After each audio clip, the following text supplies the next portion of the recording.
यही वो सफ़ेद रंग की अपाचे बाइक है जिस पर सवार होकर रविंद्र और अरुण ने फिल्म अभिनेत्री दिशा पाटनी के बरेली स्थित घर पर फायरिंग की थी। इसी बाइक पर ये दोनों रेकी करने भी गए थे और 12 सितंबर को दिशा पाटनी के घर पर कई राउंड फायरिंग की गई थी और इसी बाइक पर बैठकर वो कई जगहों पर घूम रहे थे। सीसीटीवी फुटेज में सफ़ेद रंग की ये बाइक भी आई थी। एक पेट्रोल पंप पर भी पेट्रोल डलवाते हुए इस बाइक की तस्वीरें कैद हुई थी। पुलिस के मुताबिक ये जो नंबर है ये फर्जी हो सकता है क्योंकि ये बाइक चोरी की बताई जा रही है और इस फायरिंग करने के बाद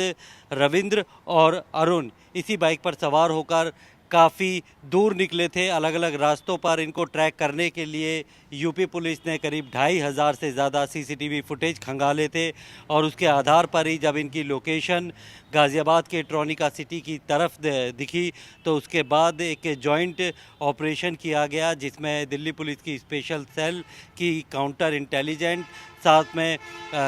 यूपी एसटीएफ और हरियाणा एसटीएफ थे और जब इनको घेरा गया तो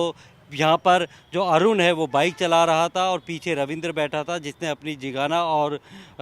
दूसरी पिस्टल से फायरिंग की और जब पुलिस ने इनके ऊपर फायरिंग की तो ये बाइक अपने राइट तरफ गिर गई थी। इस बाइक के आप इसके दाहिने हिस्से को देखेंगे तो वो कुछ क्षतिग्रस्त हुआ है जो कि गिरने की वजह से हुआ है और उसी गोलीबारी में जो है दोनों बदमाश ढेर हो गए थे। इस बाइक का असली मालिक कौन है उसकी जांच की जा रही है। दो बाइक पर सवार होकर कुल 5 लोग बरेली गए थे जो कि रोहित गोदारा और गोल्डी बरार के कहने पर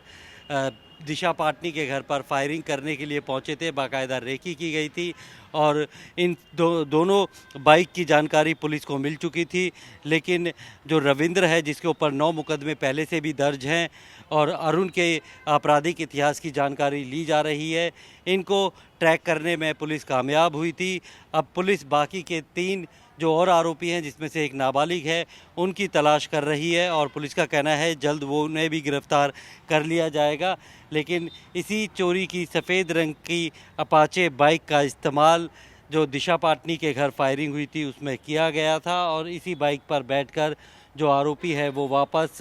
हरियाणा की तरफ जा रहे थे जब पुलिस की टीम्स ने इन्हें घेरा था और इनके बीच में इनकाउंटर हुआ जिसमें दोनों बदमाश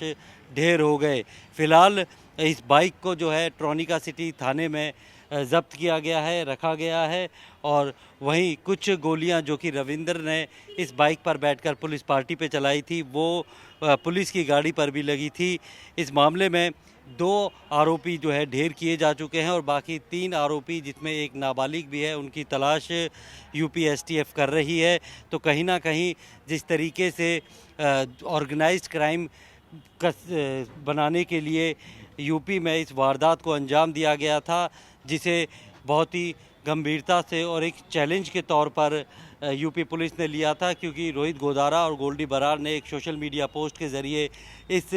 फायरिंग की जिम्मेदारी ली थी जिसके बाद कई टीमें इन बदमाशों को पकड़ने में लगी हुई थी, इनकी लोकेशन ट्रेस कर रही थी और 2500 सीसीटीवी फुटेज देखने के बाद इनके बारे में जो सूचना मिली थी कि ये गाज़ियाबाद के ट्रॉनिका सिटी से होते हुए हरियाणा की तरफ जाने वाले हैं तो वहीं पे एक ट्रैप लगाया गया और जब इनको सरेंडर करने के लिए बोला गया तो इन्होंने पुलिस के ऊपर फायरिंग की जैसा कि पुलिस का कहना है और उसके बाद जवाबी कार्रवाई में दोनों बदमाश ढेर हो गए। फ़िलहाल पुलिस